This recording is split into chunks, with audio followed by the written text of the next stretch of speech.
हाय student, आपण मागच्या व्हिडिओपासून BCom third year semester 6 account of profession यामधील प्रॉब्लेम आपण घेत आहोत.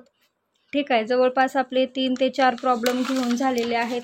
आज आपण एक ॲडव्हान्स लेवलचा म्हणजे थोडासा डिफिकल्ट लेवलचा आज आपण प्रॉब्लेम घेणार आहोत. त्यासाठी व्हिडिओ नक्की शेवटपर्यंत बघा. अशाच प्रॉब्लेममध्ये तुम्हाला असे ॲडजस्टमेंट आणि एवढ्याच ॲडजस्टमेंट डिफिकल्ट आहेत यामध्ये. ठीक आहे, अख्ख्या चॅप्टरमध्ये तुम्हाला याहून वेगळे ॲडजस्टमेंट विचारले जाणार नाही. तुम्ही व्यवस्थित याचा अभ्यास करा. कुठे अडचण वाटली तर मला कमेंट करा. ठीक आहे, फक्त व्हिडिओ मिस करू नका, कारण डिफिकल्ट थोडेसे ॲडजस्टमेंट असतात. त्या कशा प्रकारे सांगितलेले असतात तर ते तुम्हाला समजून घेणं गरजेचं आहे. तर बघा, आपण प्रॉब्लेमला सुरुवात करूया. तर बघा, हा प्रॉब्लेम अगोदर तुमच्याकडे असणे गरजेचं आहे, किंवा मी सांगत जाणार आहे अगोदर कुठला आयटम्स कुठे येणार आहे, तर त्याच्या दृष्टिकोनातून तुम्हाला हे समजून जाईल. आत्तापर्यंत जे आपण प्रॉब्लेम घेतलेले आहेत त्यामध्ये तुम्हाला समजलं असेल की कुठला आयटम कुठे जातो. तर बघा, अकाउंट ऑफ प्रोफेशनमध्ये फक्त तुम्हाला बॅलन्स शीट आणि प्रॉफिट अँड लॉस अकाउंट हे दोनच प्रिपेअर करायचे आहेत. ठीक आहे, ज्या काही तुम्हाला ॲडजस्टमेंट दिल्या जातील त्याचे तुम्हाला 2-2 इफेक्ट करायचे आहेत. वर्क इन प्रोग्रेसच्या 4 इफेक्ट करायचे आहेत. आणि जी काही तुम्हाला प्रॉब्लेममध्ये हे कॉस्ट दिलं जाईल, कोणतं कॉस्ट, तर डेटार्स फॉर कॉस्ट, तर याचे 3 इफेक्ट तुम्हाला करायचे आहेत. ठीक आहे, तर अशाच प्रकारचा एक प्रॉब्लेम आपण मागच्या व्हिडिओमध्ये बघितलेला आहे. तर आत्तासुद्धा आपण बघणार आहोत. थोड्याशा याचे ॲडजस्टमेंट थोडेसे डिफिकल्ट आहेत. तर बघा, सगळ्यात आधी काय दिलेलं आहे, cash in hand, cash at bank आणि कॅश ॲट बँक. क्लायंटचं आहे, ऑफिसचं आहे.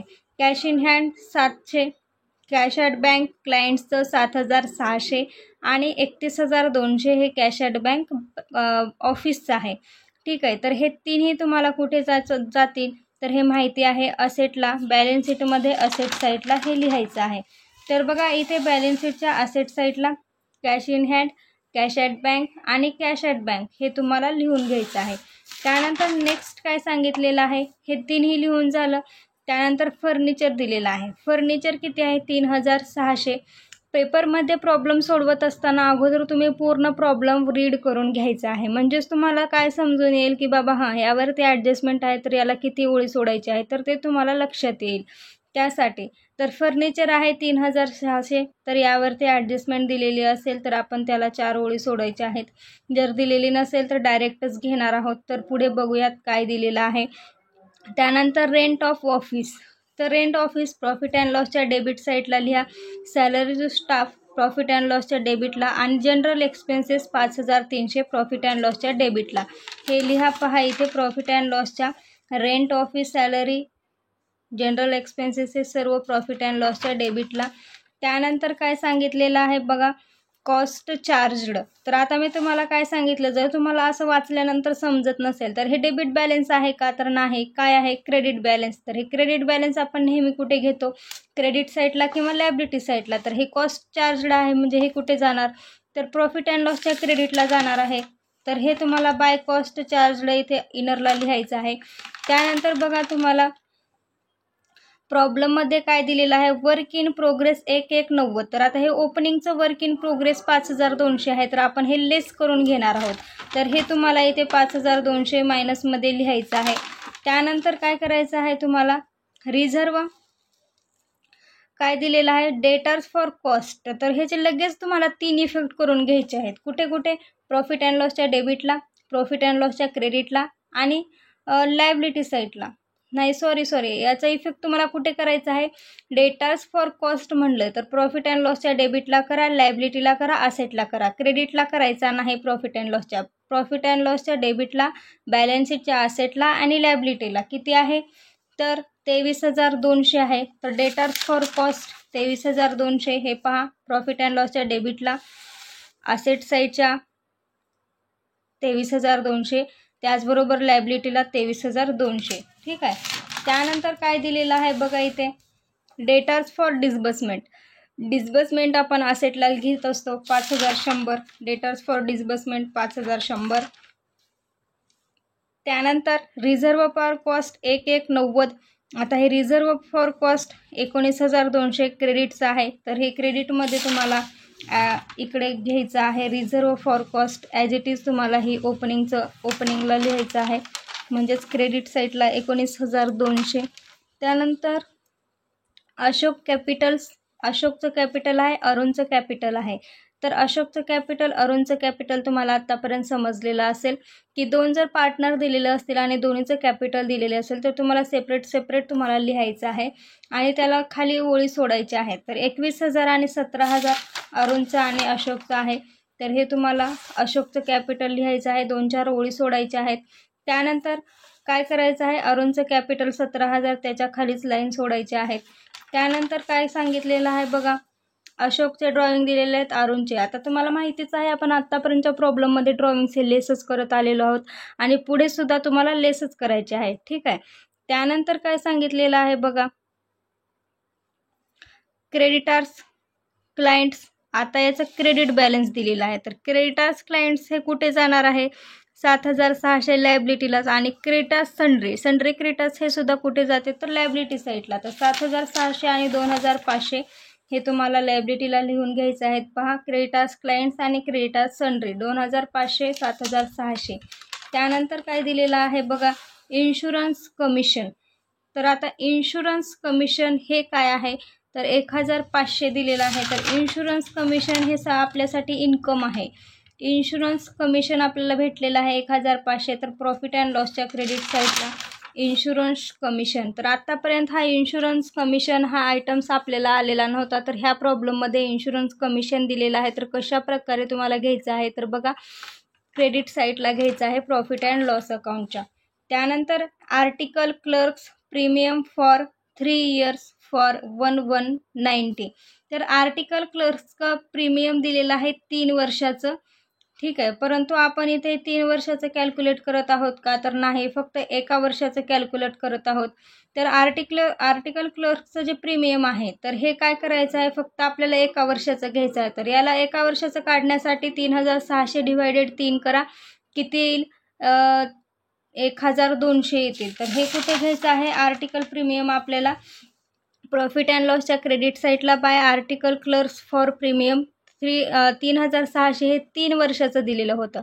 तर फक्त आपल्याला 1 वर्षाचं लिहायचं आहे 1,200. तर ही एक ॲडजस्टमेंट नवीन आहे, ही एक आहे. ठीक आहे. त्यानंतर काय दिलेलं आहे, डायरेक्टर फीस अशोक आणि अरुण. आता डायरेक्टर फीस आपण लायबिलिटी साईडला ॲज इट इज लिहून घेत असतो 1,200 आणि 2,600. तर डायरेक्टर फीस तुम्ही कॅपिटलमध्ये ॲड करू शकतात किंवा सेपरेटली तुम्ही डायरेक्टली फीस म्हणून असं लिहू शकतात, तुमच्या मनावर आहे. परंतु हा इफेक्ट तुम्हाला लायबिलिटीला लिहायचा आहे. त्यानंतर लॉ बुक्स दिलेला आहे. लॉ बुक्स किती दिलेला आहे 6,000. तर हे बॅलन्स शीटमध्ये असेट साईडला लॉ बुक्स तुम्हाला लिहायचं आहे. तर पूर्ण याचं तुम्हाला हे समजलं, यातील कुठे काय लिहायचं आहे. तर बघा, कॉस्ट आहे चार्जड क्रेडिट साईडला, वर्क इन प्रोग्रेस आहे, हे तुम्हाला लेस करायचं आहे. आता हे वर्क इन प्रोग्रेस लेस का करायचं आहे तर बघा, डेबिट बॅलन्स दिलेला आहे तर हे लेस करून घ्यायचं आहे. कॉस्टचे 3 इफेक्ट करायचे आहेत. त्यानंतर रिझर्व फॉर कॉस्ट आहे, हे सुद्धा आपल्याला ॲड करायचे आहे. ठीक आहे. त्यानंतर काय दिलेलं आहे का, आर्टिकल क्लर्क्स प्रीमियम फॉर हे तुम्हाला 1 वर्षाचं घ्यायचं आहे प्रॉफिट अँड लॉसच्या क्रेडिट साईडला. इन्शुरन्स कमिशन दिलेलं आहे, हे सुद्धा प्रॉफिट अँड लॉसच्या क्रेडिटला घ्यायचं आहे. त्यानंतर बघा, ॲडजस्टमेंट काय काय दिलेले आहे तर ते आपण सॉल्व करणार आहोत.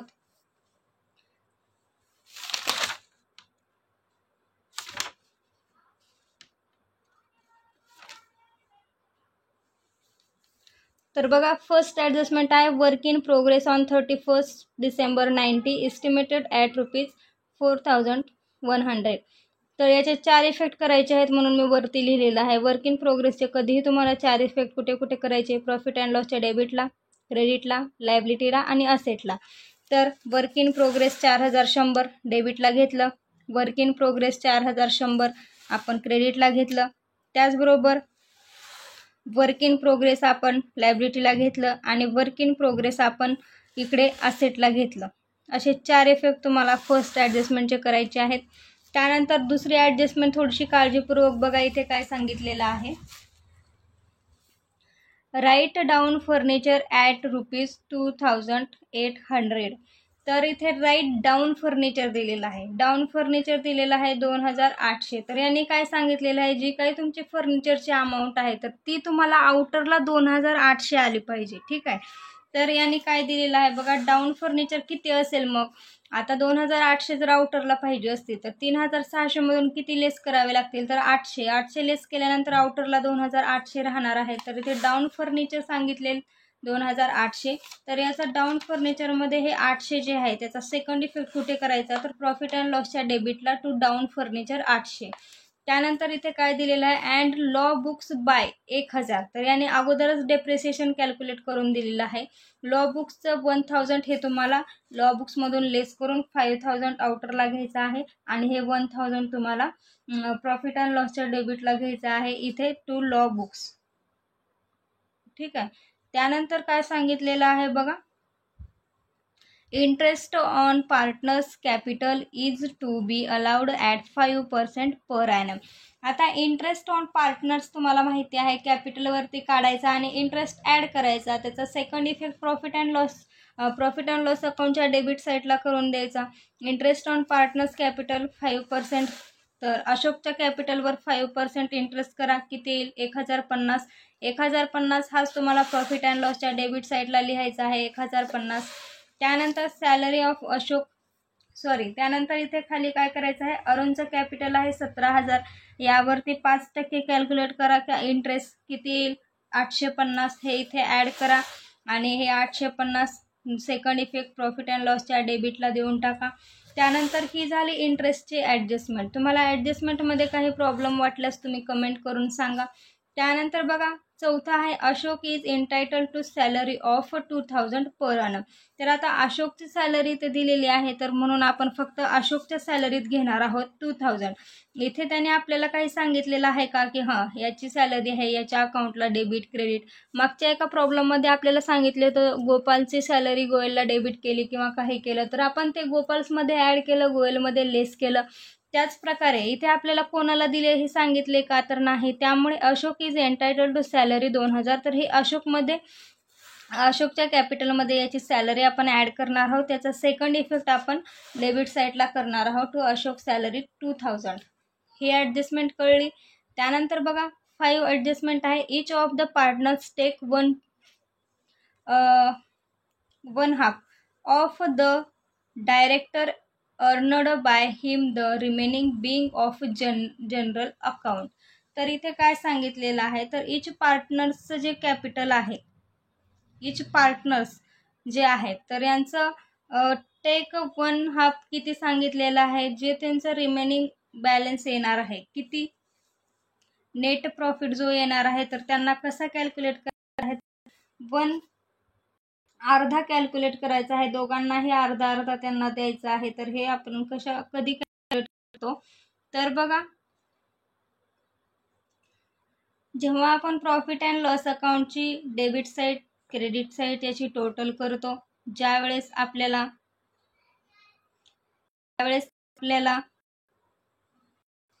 प्रॉफिट भेटतो तेव्हा आपण हे कॅल्क्युलेट करतो. आणि यामध्ये सगळ्यात महत्त्वाचं हे जे तुम्हाला डायरेक्टर फीस दिली जाईल, डायरेक्टर फीस ही तुम्हाला लायबिलिटी साईडला लिहायची आहे आणि प्रॉफिट अँड लॉसच्या क्रेडिट साईडला तुम्हाला ही डायरेक्टर फीस याचा सेकंड इफेक्ट घ्यायचा आहे.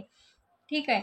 तर हे घ्यायला विसरायचं नाही. जरी तुम्हाला ॲडजस्टमेंटमध्ये काही सांगितलेलं नसेल तरी डायरेक्टर फीस ही तुम्हाला क्रेडिट साईडला घेणे गरजेचेच आहे. ठीक आहे. तर डायरेक्टर फीस हे यामध्ये नवीन होतं, तर भरपूर असं नवीन यामध्ये आपण पाहिलेलं आहे. तर बघा आता प्रॉफिट अँड लॉस क्लोज करा, डेबिटची साईड टोटल करा, क्रेडिटची टोटल करा, किती येते बघा. क्रेडिट साईडची टोटल येईल 62,700, दोन्हीकडे लिहा. आणि यामध्ये प्रॉफिट कसा डिव्हाइड करायचा आहे, तर 1/2. तर बघा कसा कॅल्क्युलेट करायचा. आता 9,400 डिवायडेड 1 2. तर बे चौक 8, बे सत्ती 14, बे 1 बे किती झाले, बे चौक 8, 1 उरले, बे सत्ती 14. त्यानंतर इथे एक एक्स्ट्रा झालेला आहे माझ्याकडून, हे तर बे 0 0 बे 0 0. तर 4700 हे झालं अशोकचं प्रॉफिट आणि 4700 हे भेटलं अरुणचं प्रॉफिट. तर हे प्रॉफिट आपण कॅपिटलमध्ये ॲड करतो आणि ड्रॉविंग्स हे लेस करत असतो. तर करा. अशोकचं कॅपिटलमध्ये नेट प्रॉफिट 4700, अरुणच्या कॅपिटलमध्ये नेट प्रॉफिट 4700. तर हे सर्व केल्यानंतर तुम्हाला इथे बाहेर आउटरला 22,250 हे अशोकचं भेटेल आणि अरुणचं किती भेटणार आहे तुम्हाला फायनल अमाऊंटची टोटल 15,750 ही भेटेल. त्यानंतर लायबिलिटीची टोटल करा, असेटची टोटल करा, टॅली कितीने होते बघा 79,700. तर एवढ्याने तुमचा प्रॉब्लेम टॅली होणार आहे. तर अशा प्रकारे याचा आन्सर तुम्हाला लिहायचा आहे. कुठल्या ॲडजस्टमेंटचा कसा इफेक्ट, किती इफेक्ट करायचे ते तुम्हाला समजलं असेल. तर इथे बघा pay cost charged 40,000, work in progress 4,100 add करा, वर्क इन प्रोग्रेस 1,190 हे लेस करा डेबिटचं. तर इथे बघा 40,000 क्रेडिटचे, त्याचबरोबर हे क्रेडिटला तर ॲज इट इज घ्यायचं आणि हे जे वर्क इन प्रोग्रेस ओपनिंगचं आहे हे लेस करायचं आहे आणि ॲडजस्टमेंटमध्ये जे वर्क इन प्रोग्रेस दिलं जातं तर हे तुम्हाला ॲड करायचं आहे. तरी हे तुम्हाला लक्षात ठेवायचं आहे. तर अशाच प्रकारचे प्रॉब्लेम तुम्हाला एक्झाममध्ये येऊ शकतात. याहून डिफिकल्टसुद्धा येणार नाही. हाच प्रॉब्लेम येईल किंवा अशाच प्रकारे प्रॉब्लेम येतील, अमाऊंट चेंज असतील. तर हे तुम्हाला 20 मार्कासाठी सुद्धा येऊ शकतं. 20 मार्क नसले तरी 15 मार्क्स फिक्स आहेत. तर तुम्ही या प्रॉब्लेमची प्रॅक्टिस चांगल्या प्रकारे करा. नेक्स्ट व्हिडिओमध्ये आपण नवीन चॅप्टरला सुरुवात करणार आहोत. त्याआधी चॅनलवर नवीन असाल आणि अजूनही चॅनलला सबस्क्राईब केलं नसेल तर सबस्क्राईब करा, बेल आयकॉनला प्रेस करा, म्हणून यापुढील येणाऱ्या नवीन व्हिडिओचे नोटिफिकेशन तुम्हाला भेटत राहील आणि तुम्ही माझा कुठलाही व्हिडिओ मिस करणार नाही. ठीक आहे. तर व्हिडिओ कंटिन्यू पहा. समजला नसेल तर आणखीन रिपीट पाहू शकतात. प्रॉब्लेम तुमच्याकडे नसेल तर तशी कमेंट करा, मी याचे प्रॉब्लेम टेलिग्रामवरती अपलोड करते. तर भेटूया आपण नेक्स्ट व्हिडिओमध्ये नवीन व्हिडिओसोबत. तोपर्यंत अभ्यास करा. धन्यवाद.